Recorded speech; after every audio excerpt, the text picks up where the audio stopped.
Good morning. Good morning. May the words of my mouth and the meditations of my heart be pleasing in your sight, O God. Amen. Amen. Please be seated.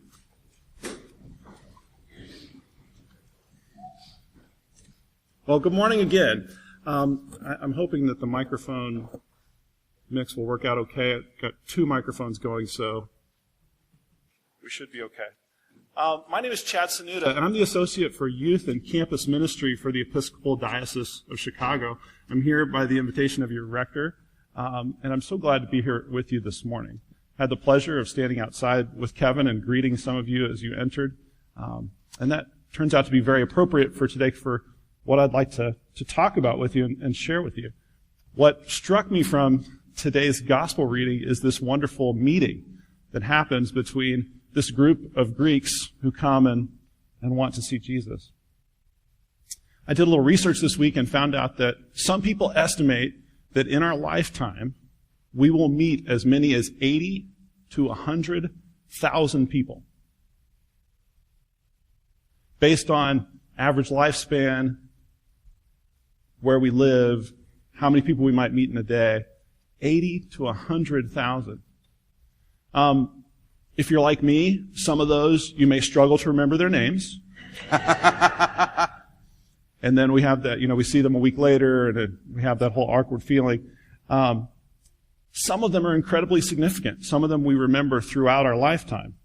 Some are life-changing. Certainly we remember the first time we met our spouse, or our best friend, or our favorite teacher, or an important mentor. So some of those meetings have a profound impact on us, and it's amazing to think about the significance of meeting a new person and the way that that can shape and touch our lives. I wanted to share with you this morning an important introduction that happened in my life and has very much shaped my life in many ways. When I was a teenager growing up, you wouldn't have found me in the walls of this church. I didn't go to church growing up, primarily because my parents kind of had bad experiences with church, and as they became adults, they didn't really want to go. So I was one of those kids that on Sunday mornings in the 70s and 80s was frustrated that there weren't cartoons on Sunday as well as on Saturday. I loved Saturday because there were Sunday morning cartoons, but not so much on Sunday. I was fortunate enough as a teenager to be invited by friends to go to a youth group. And I still remember that first time that I went as a 15-year-old and got out of my friend Casey, his mom's black Chevy Suburban, and we piled out and we filed in to go to youth group meeting. Strikingly similar to what I experienced here this morning with Kevin, the youth leader was standing outside of the building, and he was greeting all the youth who were arriving. Now, this was my first time at this youth group. I was 15 years old. I really didn't know what to expect. There were a lot of other teenagers there, actually, and a lot of people that I liked and wanted to fit in with, so I was a little bit anxious. And I remember this introduction very clearly because it was so warm and generous and really beautiful. I walked up. Scott reached out his hand to me. He said, "Hey, I'm Scott. I'm so glad you're here. Welcome. I hope you have a great time, and I hope you come back." And that's about all that happened, really. I mean, that was it. It was that simple. However, what is difficult for me to communicate in words is what I saw in Scott's eyes. Because when I looked at Scott, even though we had just met, looked at me like we were old friends. He looked at me like it was a great reunion between old friends. Or he looked at me like I was the favorite student in his class, or I was the best athlete on his team. Just this wonderful greeting of unconditional love and welcome. And I think I had this feeling or this sense that if church people are like this, maybe I can hang around. Maybe I could sort of figure out what all this is about. And so eventually I would get to know Scott better, and I would get to see how he lived his life and begin to wonder about this man who wasn't seeking to make wealth and fortune, but seemed to really care about young people and sharing this message of Jesus with them. And because of that introduction, largely, there are many other factors as well. But I think that introduction is a big part of why I'm standing here with you on a Sunday morning inside of a church. If you had asked me at age 14 or 15 if one day I was going to be giving a sermon at Trinity Episcopal Church in Wheaton, Illinois, I would have said, no way. I cannot imagine myself doing that. But I truly believe because of that introduction, I wanted to know more about this person of Jesus and more about what it would mean to live my life in that way. So that was a very important introduction for me. Today's gospel begins with a fascinating introduction. And while for some it may not seem like the heart of the passage, it really just got my curiosity. We're told that there are some Greeks who wish to see Jesus. They tell Philip, Jesus' disciple, who then tells Andrew, and then Philip and Andrew go together to tell Jesus. I don't know about you, but for me this seems slightly awkward. And it almost like Jesus has handlers or bouncers or something. I struggled to figure out what was happening here. And maybe that's not far from the truth. This is a very climactic moment in Jesus' life. His life and ministry are nearing the end. And maybe his disciples do want to protect him.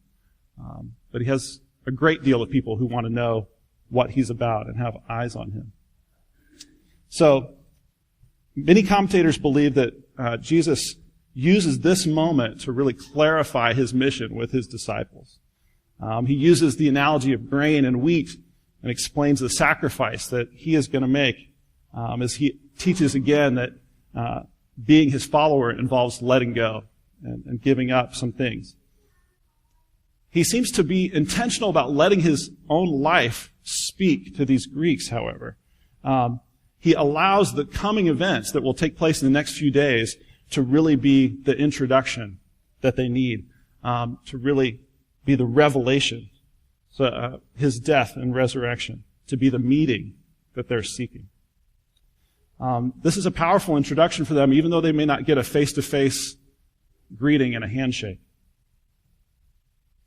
As I said, I puzzled over this interaction as I was preparing for this sermon, puzzled over this introduction. I learned that this is actually one of the first, well, this is the first time that the word Greeks appears in the New Testament. The first time that the word Greeks appears in the New Testament. It appears a few times in the Old Testament, just a couple. And each time, it's people who are over there. They're strangers. They're far away. They're distant.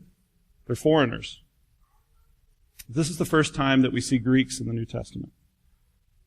And after this, we're going to see that many more times, 10, 11 or so. And then each time in the context of Jesus' message being both for Jews and for Greeks. That his message is inclusive, that it's for everyone.